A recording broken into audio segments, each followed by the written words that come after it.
হরে Krishna. Mayapur Nitai Gour kitchen থেকে সবাইকে স্বাগতম। আপনারা কেমন আছেন? আশা করি ভগবানের কৃপায় সবাই ভালোই আছেন। আজকে চলে এসেছি নতুন একটা ভিডিও নিয়ে। আজকে বানাবো সজনে ডাঁটা। এই গরমে সজনে ডাঁটা আমাদের শরীরের জন্য খুবই উপকারী একটা সবজি। এই যে সজনে ডাঁটা আর আলু দিয়ে এত সুন্দর একটা রসা বানাবো, আর এই রসাটা হবে একদম 5 মিনিটে। না আপনার কড়াইয়ের মধ্যে কড়াইও মাজতে হবে না, এত সিম্পলভাবে একদম প্রেশার কুকারে রান্নাটা করবো 5 মিনিটে। তাহলে চলুন দেখে নিই এই সজনে ডাঁটা আলুর রসাটা চটপট করে কিভাবে রান্না করা যায়। তার জন্য এখানে একটা প্রেশার কুকার বসিয়ে দিয়েছি। এখানে দিয়ে দিচ্ছি প্রেশার কুকারে তেল, এই যে। আর এটা অল্প তেলেও খুব সুন্দর হবে রান্নাটা। দেখতেই পাচ্ছেন আমি কতটা তেল দিয়েছি। আর এখানে ফোড়নে দিয়ে দিচ্ছি শুকনো লঙ্কা। লঙ্কাটা একটু ভেজে নিচ্ছি, দিয়ে দিচ্ছি একটা তেজপাতা, আর দিয়ে দিচ্ছি গোটা জিরে, দিয়েছি দুটো কাঁচা লঙ্কা আর আদা। এখানে আমি দুটো টমেটো বানিয়ে নিয়েছি, টমেটোটা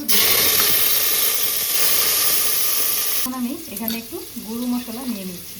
দিয়ে দিচ্ছি স্বাদ মতো হলুদ গুঁড়ো, দিয়ে দিচ্ছি 1 চামচ জিরে গুঁড়ো, 1 চামচ ধনে গুঁড়ো, আর 1 চামচ ছোট্ট 1 চামচ দিয়ে কাশ্মীর লঙ্কা।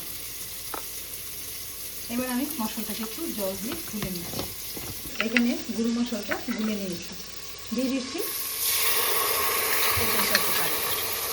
এবার ভালোভাবে আমি মশলাটাকে একটু হালকাভাবে কষিয়ে নিচ্ছি। টমেটো আর মশলাটাকে একটু হালকা করে একটু কষিয়ে নিচ্ছি। এবার দিয়ে দিচ্ছি এখানে সবজি ডাঁটা আর আলুটা, লবণ। এবার লবণ দিয়ে একটু ভালোভাবে একটু ডাঁটা আলু মিশিয়ে নিচ্ছি মশলার সাথে। প্রেসার কুকারে একটু কষিয়ে নিলাম, নিয়ে এখন জল ঢেলে দিচ্ছি।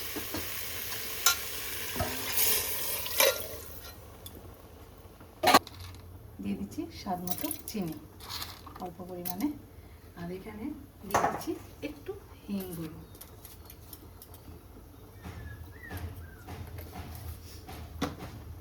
আর যেহেতু প্রথমে আমি অল্প লবণ দিয়েছিলাম, আর একটু লবণ লাগবে, যেহেতু জুস দিয়েছি দিয়ে দিচ্ছি। এবার ভালোভাবে সব মশলা একটু মিশিয়ে নিচ্ছি। জুসটাও দিয়ে দিলাম, জাস্ট শুধু একটা সিটি ফেলবো, আর বেশি সিটি দেবো না, একটা সিটি দিলেই হয়ে যাবে। এখন আমি এখানে দিয়ে দিচ্ছি একটু গরম মশলার গুঁড়ো, অল্প পরিমাণে ঘি, আর অল্প একটু গরম মশলা গুঁড়ো। এবার ভালোভাবে ঘিটা আর গরম মশলা গুঁড়োটা একটু মিশিয়ে দিচ্ছি। লাগবে না। এবার জাস্ট একটা সিটি দিলে, দেখুন একটা সিটি ফেলেছি, এখন আমি খুলে দিচ্ছি। এখন আমি ঢেলে নিচ্ছি। এই দেখুন আমি ঢেলে নিয়েছি। এই সজনে ডাঁটা আলু দিয়ে রসা কত সুন্দর, একদম দেখুন অল্প সময়ের মধ্যে হয়ে গেছে। এই যে আলু খুব সুন্দর সিদ্ধ হয়ে গেছে, এই যে আলু খুব সুন্দর সিদ্ধ হয়ে গেছে, ডাঁটা খুব সুন্দর সিদ্ধ হয়েছে, নরম হয়ে গেছে। আর অল্প সময়ের মধ্যে, টাইমের মধ্যে আমার খুব সুন্দর, টাইমও বেশি লাগেনি। যখন আমরা হঠাৎ করে অনেক সময় দেখা যায় যে একটু তাড়াতাড়ি সময় আমরা তাড়াতাড়ি একটা সবজি করতে চাই, তখন কড়াতে দিলে কিন্তু হবে না, কিন্তু এই প্রেশার কুকার একমাত্র 5 মিনিটে এই রান্নাটা করা সম্ভব। এরকম করে আপনারা ভগবানকে গরম রাইসের সাথে ভোগ লাগিয়ে এই গরমের সিজনে আপনার প্রসাদ পেয়ে দেখতে পারেন কেমন লাগে। আর অবশ্যই আমাকে কমেন্ট করে জানাবেন এই সজনে ডাঁটা আর আলুর রসাটা কেমন লাগলো 5 মিনিটের রান্নাটা। সবাই ভালো থাকবেন, সুস্থ থাকবেন। আবার দেখা হচ্ছে পরের ভিডিওতে। হরে কৃষ্ণ।